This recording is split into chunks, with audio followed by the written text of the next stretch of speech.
पाकिस्तान के पास समय भी उनकी पसंद का था, जंग का स्थान भी उनकी पसंद का था, किस तरीके से लड़ना है पूरी प्लानिंग स्ट्रेटजी उनके हाथ में थी। लेकिन अंत में जीत किसकी हुई? भारतीय सेना की। तो ये है भारतीय सेना की हिम्मत, हौसला और ट्रेनिंग। मैं कारगिल की लड़ाई में हिस्सा लेने वाली भारत के लॉजिस्टिक्स विंग से पहली महिला अफसर। एक औरत के नाते अगर मैं आपको बताऊं तो ये जंग के मेरे लिए कई और मायने थे।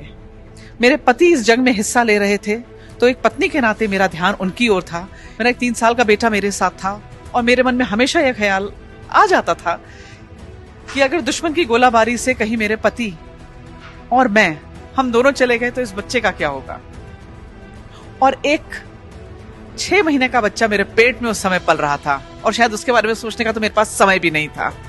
मुझे लगता है ये सब रिश्ते पीछे छूट जाते हैं जब आप वर्दी पहन लेते हैं, क्योंकि तब वो ऊपर वाला है और ये भारत माँ है। My role as an ordnance officer was to equip the fighting forces to fight an effective battle against enemy. गोला बारूद, हर तरीके का गोला बारूद, यानी बड़ी बड़ी गन्स, बोफोर्स गन्स से लेकर उनके राइफल्स और कार्बाइन्स तक।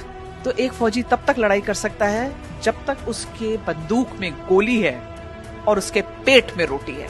और यही दोनों चीजों का काम लॉजिस्टिक्स का है। जंग के समय ना सोने का समय था, ना रेस्ट करने का समय था, ना खाना खाने का समय था। मुझे याद है उस दौरान मैं तकरीबन 7 दिन लगातार उन्हीं कपड़ों में अपनी यूनिट के अंदर खड़ी रही।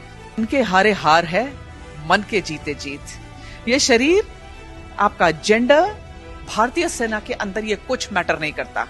From day 1 you are a leader. From day 1 आप सेम वर्दी पहनते हैं। फ्रॉम डे 1 आपके कंधों में वही स्टार्स लगते हैं।